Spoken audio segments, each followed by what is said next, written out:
back, everybody, to Duels of the Planeswalkers 2012, challenges 5 through 8.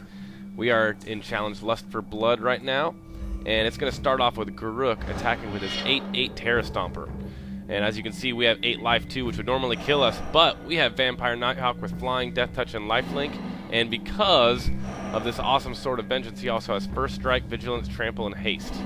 Well, the only ones we really care about are Death Touch, because it kills anything that blocks it, and also because we have First Strike, it kills the Terra Stomper without killing our Vampire Nighthawk. The other power we're really interested in is Trample, because right now we're about to attack with Vampire Nighthawk, and all 3 of his spiders over there have reach, so they are going to block the Vampire Nighthawk. But because we have First Strike and Death Touch, they all die, and because we still have Trample, all of our damage continues to go through, which is more than enough to take out Garruk and win the challenge. Alright, let's move on to challenge number 2. Welcome to the pit, everybody. Alright. So this is a pretty cool challenge, actually. It mainly consists of the win condition is right here, Mortal Kombat. At the beginning of your upkeep, if you have 20 more creatures in your graveyard, you win the game. Okay, so that's the trick to winning this one. Now, as you can see, our graveyard already has quite a few creatures in it. By removing the remaining creatures on our side of the field, that will be more than enough to win the challenge with that card. So we're going to use our Vampire's ability that I just showed you in just a second, and I'll show you how. Alright, so he's going to attack with all of his creatures. You need to make sure that you take the Vampire and block the Colossus. Your other Vampire can just block the Goblin, and your other 2 creatures can block anything they want. The main reason they're blocking is just to remove the damage from those 3 attacking creatures. The Colossus, on the other hand, has Trample, so we want to make sure we kill him and boost our Vampire up enough with her Sacrifice ability here. Kill every single other creature that we have with her Sacrifice ability. This will boost her up to more than enough power to block all of the Colossus's damage and kill him, and put our Bloodthorn Vampire into the graveyard along with the rest, which will trigger the ability of our special card over there. Alright, so here we go. Boom. That's what I like to see. Here comes the trigger effect, and this is what wins this challenge, everybody. Alright, awesome. Let's move on to challenge number 7. Master of Illusions.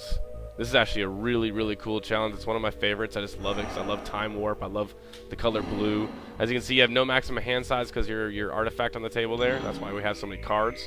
Start off by laying your island and then casting into the Royal for its cheap cost. Okay, we don't need to draw a card. We just return our Kravik and Mist that he stole over there from us.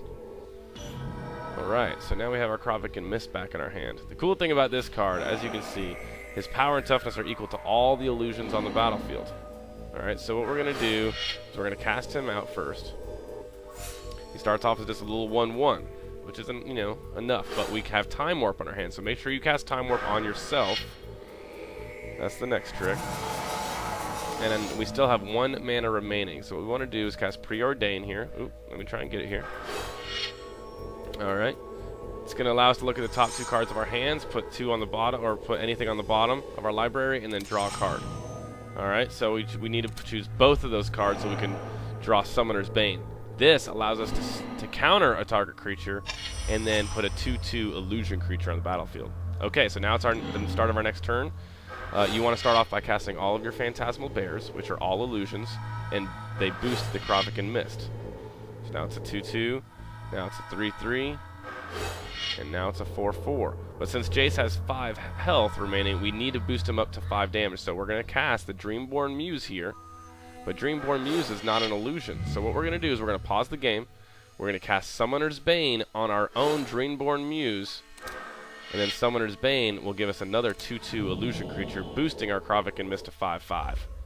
Now we just move to attack phase and attack with him. And since he has no flyers, he has nothing to defend against our 5/5 flyer, which is more than enough damage to beat this challenge, everybody. Alright. Excellent. So let's move on to challenge number 8. Bane of Bolas.